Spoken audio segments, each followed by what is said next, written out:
तो भारत के त्योहार मतलब जितने खूबसूरत है ना उतने ही कंफ्यूजिंग भी हैं। सबसे बड़ा सवाल यही होता है कि भाई कौन सा त्योहार किस राज्य का है। ये याद रखना अपने आप में अक्सर एक बहुत बड़ी चुनौती बन जाती है।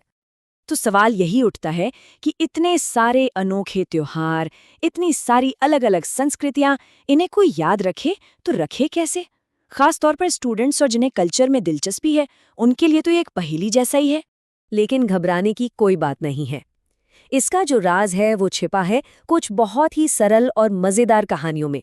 आज हम यही देखेंगे कि कैसे ये छोटी छोटी कहानियां, जिन्हें निमोनिक्स कहते हैं, इस मुश्किल काम को एकदम खेल बना देती हैं।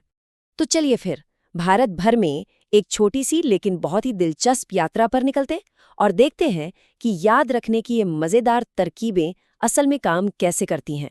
और हमारी इस सीखने वाली यात्रा का पहला स्टॉप है आंध्र प्रदेश।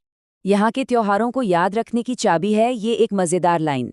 अम्मा जी गाड़ी में यात्रा पर गईं और तब से पागल हो गई हैं।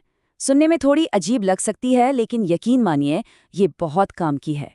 अच्छा, तो अब इस कहानी को जरा डिकोड करते हैं।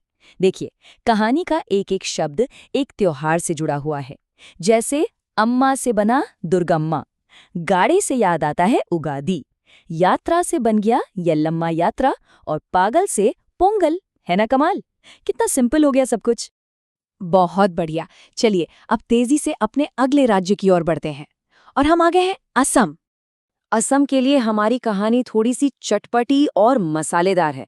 कहानी है असम की बहू ने अपनी बाई को इतना पटक पटक के मारा कि उसे रंगीन कर दिया, क्योंकि उसे अली के अब्बू के साथ माजूली त्योहार देखने जाना था। अब जरा देखिए कि कैसे ये एक अकेला वाक्य इतने सारे त्योहारों का राज खोल देता है। बहू से बिहू, बाई से बाइखो, पटक से देहिंग पटकाई, रंगीन से रोंकर, अली से अली अली गांग, अब्बू से अम्बुबाची, और माजुली तो सीधे सीधे माजुली त्योहार है ही। हमारी ये वर्चुअल यात्रा अब एक और मजेदार मोड़ ले रही है और हम पहुंच गए हैं गोवा।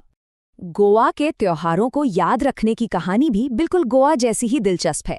कहानी कुछ यूं है। 3 राजा अंगूर लेकर गोवा के एक चर्च में गए। उन्हें कार नहीं मिली, सनबर्न हो गया, बोर हो गए और आखिर में फैसला किया, लेट्स गो, मतलब चलो चले। और यहाँ देखिए कैसे ये कहानी हमें त्योहारों की पूरी लिस्ट याद करा देती है। 3 किंग्स से 3 किंग्स फेस्टिवल, ग्रेप्स यानी अंगूर से ग्रेप एस्केपेड, कार नहीं मिली से बना कार्निवल, सनबर्न से सनबर्न फेस्टिवल, बोर्डम से बॉन्ड्रम, और लेट्स गो की मिलती जुलती आवाज से शिग्मो। तो ये तो हुई नामों को याद रखने की बात। लेकिन चलिए अब इन त्योहारों के पीछे की जो भावना है उससे भी थोड़ा समझते हैं कि ये आखिर किस बारे में है। एक बहुत ही दिलचस्प बात यह है कि अलग अलग नामों और राज्यों के होने के बावजूद भारत के कई त्योहारों के विषय एक जैसे हैं। जैसे पोंगल और माघ बिहू दोनों ही फसल कटाई के उत्सव हैं। वहीं उगादी और गुड़ी पड़वा जैसे त्योहार पारंपरिक कैलेंडर के हिसाब से नए साल की शुरुआत का जश्न मनाते हैं। ये हमारी सांस्कृतिक एकता को दिखाता है। और ये स्लाइड तो वाकई कमाल है। ये दिखाती है कि एक ही विचार, नए साल का जश्न, पूरे देश में कितने अनूठे और खूबसूरत तरीकों से मनाया जाता है।